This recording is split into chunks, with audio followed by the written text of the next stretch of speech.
গরম জলে দিতে হবে হাফ কাপ চালের গুঁড়ি আর কিছু সবজি দিয়ে আজ তোমাদের আরও একটা নতুন রেসিপি নিয়ে চলে এসেছি। যেমন হবে স্বাস্থ্যকর তেমনি টেস্টি। বন্ধুরা, তার জন্য দেখো এখানে আমি কিছু সবজি নিয়ে নিয়েছি। প্রথমেই নিয়ে নিলাম গাজর কুচি আর তারই সঙ্গে দিয়ে দেব গ্রেট করা আলু। আলু আর গাজর আমি গ্রেট করে নিয়েছি মিহি গ্রেটার দিয়ে, আর পরিমাণে দুটোই সমানই আছে। এখানে তোমরা ইচ্ছা অনুযায়ী সবজি অ্যাড করে নিতে পারো। তো দেখো এখানে পরিমাণ মতো প্রথম লবণটা দিয়ে নিলাম, আর 1 চামচ দিয়েছি পেঁয়াজ কুচি আর স্বাদ অনুযায়ী কাঁচা লঙ্কা কুচি। তারই সঙ্গে এখানে সামান্য লাল লঙ্কার গুঁড়ো অ্যাড করলাম, আর টেস্টটাকে বাড়ানোর জন্য একটু গোলমরিচ গুঁড়ি অ্যাড করেছি। 4 চামচের 4 ভাগের 1 ভাগ দিয়েছি। গোলমরিচ গুঁড়ি দেওয়ার কারণে টেস্টটা খুব ভালো আসে। সব কিছুকে আলতোভাবে মিশিয়ে নিলাম। এখানে তোমরা চাইলে তোমাদের ইচ্ছা অনুযায়ী সবজি অ্যাড করে নিতে পারো। তাছাড়াও সিদ্ধ ডিম কিন্তু গ্রেট করে নিতে পারো এরই মধ্যে, তাহলেও কিন্তু খুব ভালো লাগবে।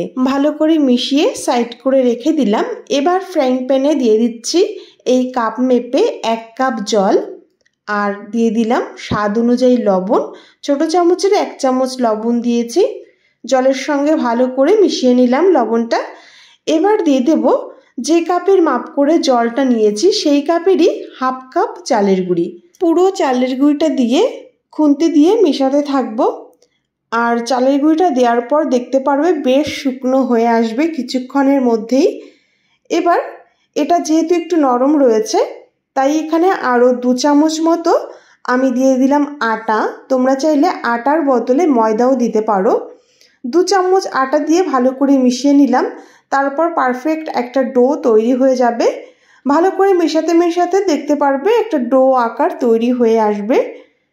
তখন ডোটাকে তুলে একটা পাত্রে আমি নিয়ে নিচ্ছি। এখানে তোমরা দেখে বুঝতে পারবে যে ডোটা পারফেক্ট হয়েছে কিনা। তো দেখো একদম পারফেক্ট একটা ডো তৈরি হয়েছে। এবার একটা পাত্রে নামিয়ে নিলাম। প্রথমে ডোটাকে হাত দিয়ে একটু ভালো করে মেখে নিতে হবে। একদমই পারফেক্ট ডো আছে, এখানে আর কিছু অ্যাড করা লাগবে না। যদি তোমাদের কাছে একটু নরম মনে হয় তাহলে সামান্য আটা বা ময়দা ছড়িয়ে আবার একবার মেখে নিতে পারো। তো অন্যদিকে সবজি দিয়ে যে মিশ্রণটা আমি তৈরি করে রেখেছিলাম সেটাও নিয়ে এসেছি, আর ডো থেকে কিছুটা অংশ হাতে নিয়ে এইভাবে গোল করে নেব। প্রথমে 2 হাত দিয়ে একটু গোল করে নেয়ার পর ছোট্ট একটা বাটির শেপ তৈরি করে নিচ্ছি। তো দেখো এইভাবে দুটো আঙুলের সাহায্যে বাটি আকার তৈরি করে নিলাম।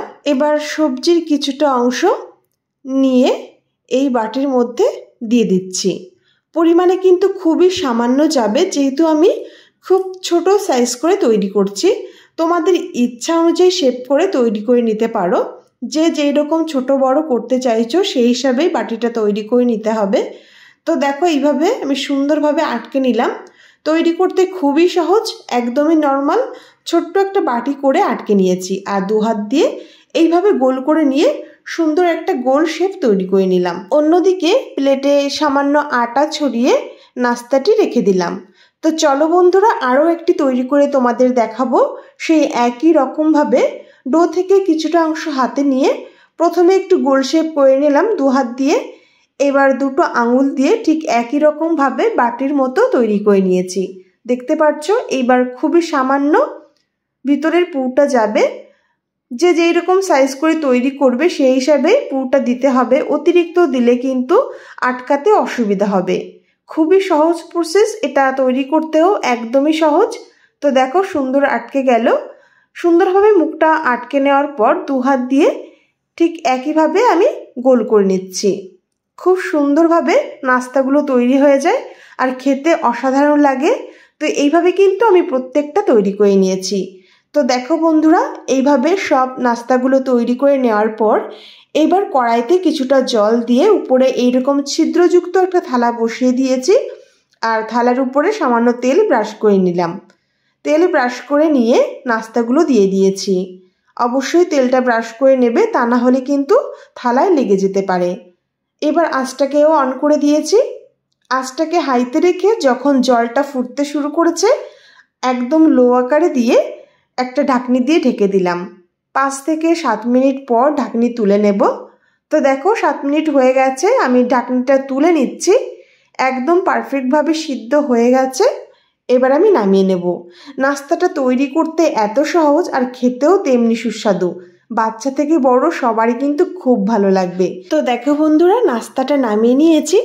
এবার ফ্রাইং প্যান বসিয়ে দিলাম, আর যখন প্যানটা বেশ গরম হয়ে গেছে কিছুটা রিফাইন অয়েল দিয়ে দিয়েছি। আর তেলটা গরম হয়ে গেলে এখানে দিয়ে দিলাম পেঁয়াজ কুচি।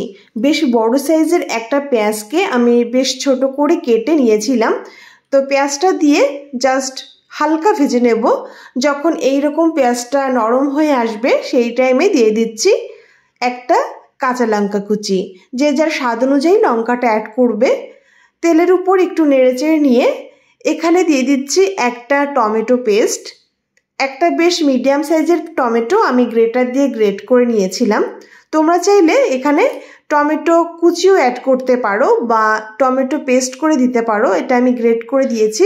1 মিনিট মতো নেড়েচেড়ে যখন টমেটো থেকে কাঁচা গন্ধটা চলে যাবে আর একটু ভাজা ভাজা হয়ে আসবে, সেই টাইমে দিয়ে দিতে হবে সিদ্ধ করে রাখা নাস্তাগুলো।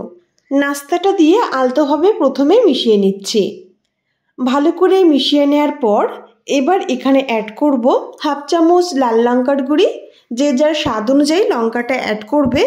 আর যদি বাচ্চাদের জন্য তৈরি করে থাকো তাহলে অবশ্যই লঙ্কাটা স্কিপ করে দিও। ভালো করে মিশিয়ে নিলাম। নেড়েচেড়ে 1 মিনিট মতো এইভাবে ভালো করে ভেজে নিয়েছি। একদম শেষে দিয়ে দিচ্ছি কিছুটা ম্যাগি মশলা। ম্যাগি মশলা দিয়ে নেড়েচেড়ে নিলাম। আর একদমই নাস্তাটা আমাদের তৈরি। আর বন্ধুরা, যদি তোমাদের হাতের কাছে সস থেকে থাকে এখানে কিন্তু একদম শেষে টমেটো সস দিয়ে নামিয়ে নিতে পারো, তাহলেও কিন্তু বেশ ভালো লাগবে। তো রেসিপি একদম তৈরি।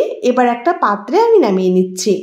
বাচ্চা থেকে বড় সকালের ব্রেকফাস্ট বলো বা রাতের ডিনার বা টিফিনে এই রেসিপিটি কিন্তু অসাধারণ হবে।